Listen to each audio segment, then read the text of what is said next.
Kylo Ren is underrated, and he shouldn't be. What's going on, guys? TG or Thunder God here, and today we're talking about one of my favorite Star Wars characters, Kylo Ren. And I just like him a lot, and a character that I feel is actually criminally underrated, and a lot of people kind of don't like him, for whatever reason, but I feel a large portion of it is just because they dislike the new trilogy. If I'm wrong on that. That's just kind of what I've seen in my observation on that. And, whatever your opinions on it are, I do feel that Kylo Ren was the actual best thing to come out of that trilogy by miles. He was probably the best part of the story, in my opinion. Like, when I saw, the Rise of Skywalker, I was kind of only seeing it for Kylo Ren. Same thing kind of with The Last Jedi. So, with that being said, let's get right into why I think he's underrated and why I think he's such an amazing character. And, maybe I'll kind of put you on Kylo Ren and why I think he's great. So starting off, just bare bones, something I find very interesting is that we find out in the Kylo Ren novelization, just at the beginning of the story, that he's very aware of his lineage and what's trying to be done to him, in the fact that there are forces pulling him to the light and dark side. He's very aware that he's being played to either side because of his lineage.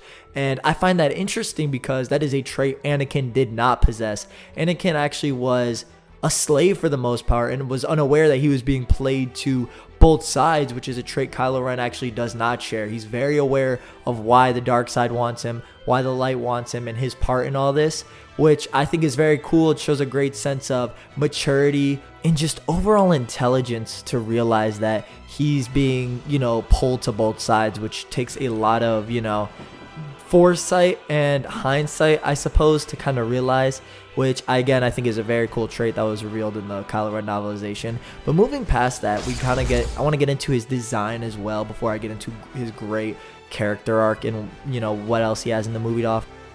Now, I think the best thing about his design, and the mask is cool, do not get me wrong, his mask looks really cool, but his lightsaber, I actually really like his lightsaber and the elements it brings in, response to his character. And what I mean by this is that if you look at his lightsaber, we do know that it is one of the most unstable lightsabers, or if not the most unstable lightsaber, just like Kylo Ren in terms of, where he is in the Force. He's very unstable. He's not sure of where he wants to be. And on top of this, his lightsaber brings elements of, rawness, power, instability, all of which, kind of fit Kylo Ren as well. So I really do like that he kind of embodies the weapon he uses. And, on top of this, the cross saber, I believe that's what it's called, the cross guard saber, just looks very cool. And it's very, it's a great spectacle for the eye to see, just a lightsaber, being raw and powerful and just sizzling and crackling. That's just something very cool. But, mostly for the character arc and not because it looks awesome.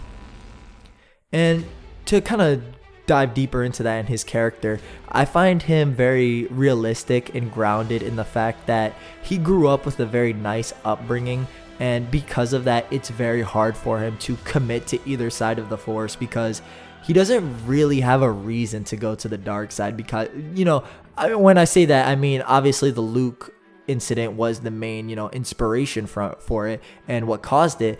But besides that, right, it's pretty much that's all he has, and he has loving parents trying to bring him back, and he struggles with that because there's still ties to the light, and he's not simply this person who's, has all this rage. He has rage, but it's just simply, there's other factors like his loving parents which are bringing him back.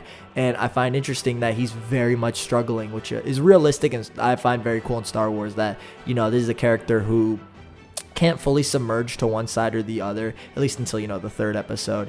And you even see when he kills Han Solo, it completely broke him, or him being unable to kill his mother in, that starship. And it just shows a level of groundness and relatability to this character, because a lot of times Star Wars characters just off their loved ones, and it's kind of like, I wouldn't be able to do that. So I find that very cool, a very realistic and grounded character trait. But moving past that, even Kylo Ren has a very interesting character arc in, relation to Rey, in the fact that, and if you saw my Jiren video, you kind of know this, and even if you've been following me for a little bit, I'm a great fan of foils. I think when they're done well, it's a great, narrative dynamic between the protagonist and antagonist.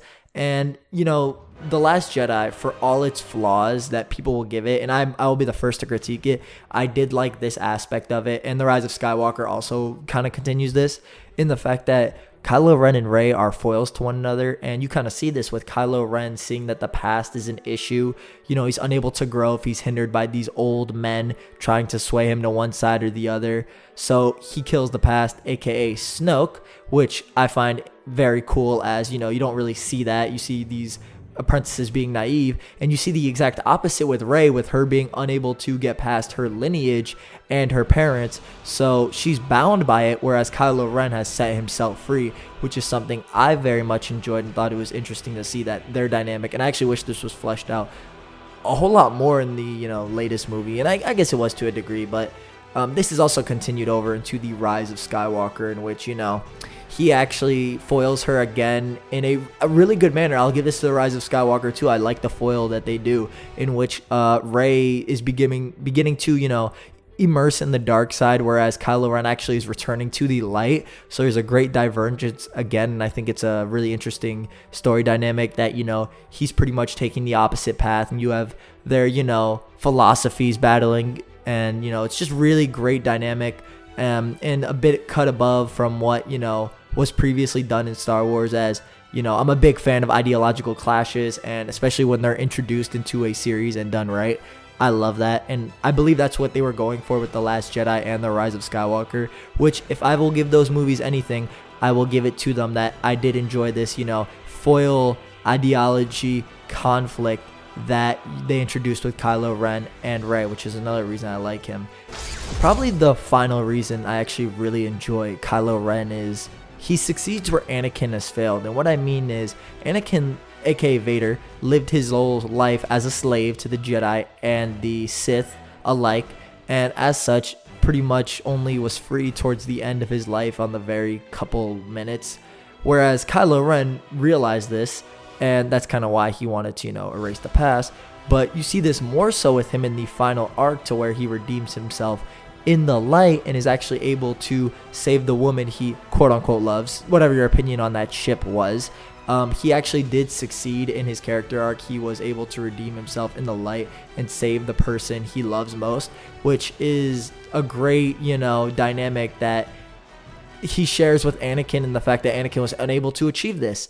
And I think that's also a really cool, you know, point, because Kylo Ren's goal was always to surpass Anakin or Vader, and he actually did it in the last film. He surpassed Vader in, you know, how he lived his life, which is something I think is very, very cool. And pretty much Kylo Ren just kind of narratively does some really cool stuff, whether you look at his design, his character arc, the way he lived, or, you know, him as a person. He's just very intriguing in that he introduces a lot of new ideas in the Star Wars universe, not previously done before, but are done well in his case and make sense, which I just think is really awesome. He's a really cool character, whether you look at him, his design, his character arc, or even, you know, him flinging his lightsaber around. I don't know what dual style he has. I don't know what form that is. I should look into that, but it just looks so weird sometimes. Regardless, I think Kylo Ren's awesome. Hopefully I was able to, you know, kind of give you a little bit insight to that, change your perspective. But with that being said, hope you guys enjoyed. Like and subscribe if you want. If not, you know, I'll only cry on the inside. I'm playing. I don't care that much. I do a lot if you do support me, though. Anyway, I'll talk to you guys later. Have a great one, guys.